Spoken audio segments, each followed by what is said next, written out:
ದಾನಿಗಳು ನೀಡಿದಂಥ ಹೊದಿಕೆಯನ್ನು ತಲುಪಿಸುವ ಸೇವಕರಾಗಿ, ಅಂದರೆ ನಮ್ಮದಲ್ಲ, ಅದು ಅವ್ರು ಕೊಟ್ಟಂಥದ್ದು. ದಾನಿಗಳು ಹೃದಯವಂತಿಕೆ ಮೆರೆದಂಥವರು, ಸಮಾಜ ಸೇವಕರು.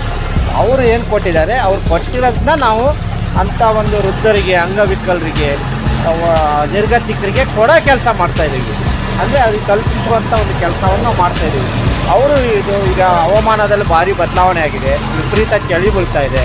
ಪಾಪ ಅವರಿಗೆ ಪರಿಸ್ಥಿತಿ, ಸಂದರ್ಭ ಅವರನ್ನು ಈ ಒಂದು ಮಟ್ಟಕ್ಕೆ ತಳ್ಳಿದೆ. ಹಾಗಾಗಿ ನಾವು ಅವರಿಗೆ ಏನಾರ ಒಂದು ನಮ್ಮ ಕೈಲಾದಂಥ ಒಂದು ಇದು ಮಾಡಬೇಕು ಅಂತೇಳಿ ನಾವು ಮಾಧ್ಯಮ ಏನು ಮಾಡಲಿಕ್ಕೆ ಸಾಧ್ಯ? ಕೇವಲ ಮಣ್ಣು, ಮರಳು, ಮಟಕ ಇಂಥದ್ದೇ ಸುದ್ದಿ ಮಾಡೋದಲ್ಲ. ಇಂತಹ ಸಮಾಜಮುಖಿ, ಇಂತಹ ಮಾನವೀಯ ಮೌಲ್ಯಗಳನ್ನು ಎತ್ತಿಡಿಯುವಂಥ ಸುದ್ದಿಗಳನ್ನು ಮಾಡ್ಬೋದು. ಆ ಮೂಲಕನೂ ನಾವು ಜನರ ಸಮಸ್ಯೆಗಳನ್ನು ಎತ್ತಿ ತೋರಿಸ್ಬೋದು ಅನ್ನೋದನ್ನ ಒಂದು ಮಾಧ್ಯಮದ ಮೂಲಕ. ಯಾಕೆಂದರೆ TRPಗೋಸ್ಕರ ಸುದ್ದಿ ಮಾಡೋದೇ ಬೇರೆ, ಸಮಾಜಮುಖಿ ಸುದ್ದಿ ಮಾಡೋದೇ ಬೇರೆ, ಮಾನವೀಯತೆಯನ್ನು ಎತ್ತಿಡಿಯುವಂಥ ಸುದ್ದಿ ಮಾಡೋದೇ ಬೇರೆ. ಅಂಥ ಸುದ್ದಿ ಮಾಡ್ತೀವಿ ನಾವು. ಯಾಕೆ ಅಂದರೆ ಸಮಾಜದಲ್ಲಿ ಎಲ್ಲರ ಒಂದು ಕಡೆ ಒಂದು ಕನಿಷ್ಠ ಬದಲಾವಣೆ ಆದರೆ ಆ ಒಂದು ಸುದ್ದಿಯ ವರದಿಯಿಂದ ಆಯಿತು ಅನ್ನೋ ಒಂದು ತೃಪ್ತಿ ನಮಗಿರುತ್ತೆ. 4 ದಿನದ ಹಿಂದೆ ಹರಿಹರದಲ್ಲಿ ಬಸ್ ನಿಲ್ದಾಣ, ರೈಲ್ವೆ ನಿಲ್ದಾಣ ಮತ್ತು ಕೆಲವು ಫುಟ್ಪಾತ್ ರಸ್ತೆಗಳ ಮೇಲೆ ನಿರ್ಗತಿಕರು, ಅಂಗವಿಕಲರು, ವೃದ್ಧರು ಈ ಒಂದು ಚಳಿಯಲ್ಲಿ ನಡೆಸ್ತಾ ಮಲಗ್ತಾ ಇದ್ದಾರೆ.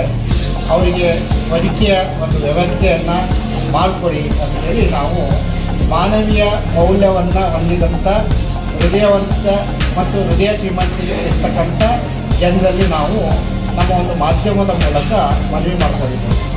ನಮ್ಮ ಮನವಿಗೆ ಸ್ಪಂದಿಸಿ ನಮ್ಮ ಹರಿಹರದಲ್ಲಿರ್ತಕ್ಕಂಥ ಹೃದಯ ಶ್ರೀಮಂತಿಕೆ ಹೊಂದಿರತಕ್ಕಂಥ ಮಾನವೀಯ ಮೌಲ್ಯಗಳನ್ನು ಎತ್ತಿರಿಯಂಥ ಸಮಾಜ ಸೇವಕರು ಭಾಳ ಜನ ಮುಂದೆ ಬಂದರು. ನಾವು ಕೊಡ್ತೀವಿ.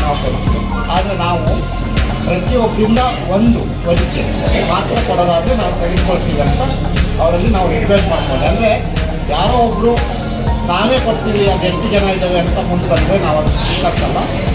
ಪ್ರತಿಯೊಬ್ಬರಿಂದ ಒಂದು ಹೊದಿಕೆ ಕೊಡಿ, ನೀವು ಕೊಡೋ ಒಂದು ಹೊದಿಕೆ ನಾವು ಅವ್ರನ್ನ ತಲುಪಿಸುವಂಥ ಒಂದು ಕೆಲಸವನ್ನು ನಾವು ಮಾಡ್ತೀವಿ ಅಂತ ಹೇಳ್ತೀವಿ. ಆ ಪ್ರಕಾರವಾಗಿ ಇವತ್ತು ನಮ್ಮ 14 ಹೊದಿಕೆಯನ್ನು ನಮ್ಮ ಹರಿಹರದಲ್ಲಿರ್ತಕ್ಕಂಥ ಮಾನವೀಯ ಮೌಲ್ಯಗಳನ್ನು ಹೊಂದಿರತಕ್ಕಂಥ ಸಮಾಜ ಸೇವಕರು ಇವತ್ತು ನಮ್ಮ ಒಂದು ಮಾಧ್ಯಮದಲ್ಲಿ ಪ್ರಚಾರ ಮಾಡಿದ ವ್ಯಕ್ತಿಗೆ ಸ್ಪಂದಿಸಿ ನೀಡಿರ್ತಾರೆ. ಇವತ್ತು ನಾವು ನಮ್ಮ ಒಂದು ಸ್ನೇಹಿತರ ಜೊತೆ ಬಂದು ಇವತ್ತೇನು ಇಲ್ಲಿ ಬಸ್ ಸ್ಟ್ಯಾಂಡಲ್ಲಿ ಏನು ಮಲಗಿದ್ದಾರೆ, ಮತ್ತು ರೈಲ್ವೆ ನಿಲ್ದಾಣದಲ್ಲಿ ಏನು ಮಲಗಿದ್ದಾರೆ, ಮತ್ತು ಏನು ಕೆಲವೊಂದು ಅಂಗಡಿ ಮುಂದೆ ಯಾರ್ಯಾರು ಮಲಗಿದ್ದಾರೆ ಅವರಿಗೆಲ್ಲ ನಾವು ಇವತ್ತಿನ ಒಂದು ಏನು ದಾನಿಗಳು ಕೊಟ್ಟಿದ್ದಾರೆ ಆ ಹೊದಿಕೆಯನ್ನು ಇವತ್ತು ನಾವು ಅವರಿಗೆ ಕಲಿಸುವಂಥ ಕೆಲಸವನ್ನು ಮಾಡ್ತಾಯಿದ್ದೀವಿ. ಇವತ್ತು ಹೊದಿಕೆ ಇದ್ದಾವೆ, ಅದನ್ನು ನಾವು ಅವ್ರಿಗೆ ಕಲಿಸುವಂಥ ಒಂದು ಕೆಲಸವನ್ನು ನಮ್ಮ ಮಿತ್ರರೊಂದಿಗೆ ನಾವು ಮಾಡ್ತಾಯಿದ್ದೀವಿ. ದಯವಿಟ್ಟು ಇಲ್ಲಿಂದ ನಾವು ಒಂದು ಹೊದಿಕೆ ಮಾತ್ರ ಸ್ವೀಕರಿಸ್ತೀವಿ. ಆ ಒಂದು ನಂತರ ನೀವು ಕೊಡೋಂಥ ಒಂದು ಇದು ಬೇಡ, ತಪ್ಪಾಗಿ ಯಾರು ತಿಳ್ಕೊಂಬಾರ್ದು ಅಂತ ನಮ್ಮಲ್ಲಿ ಮನವಿ ಮಾಡ್ತೀವಿ.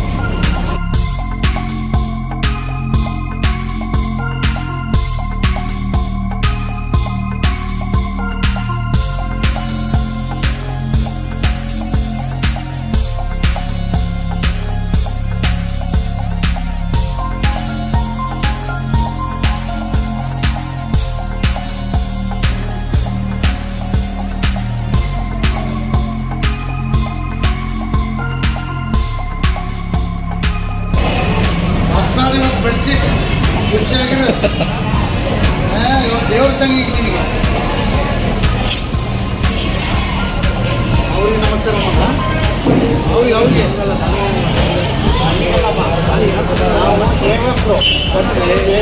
ಇಲ್ಲಿ ಆಯ್ತು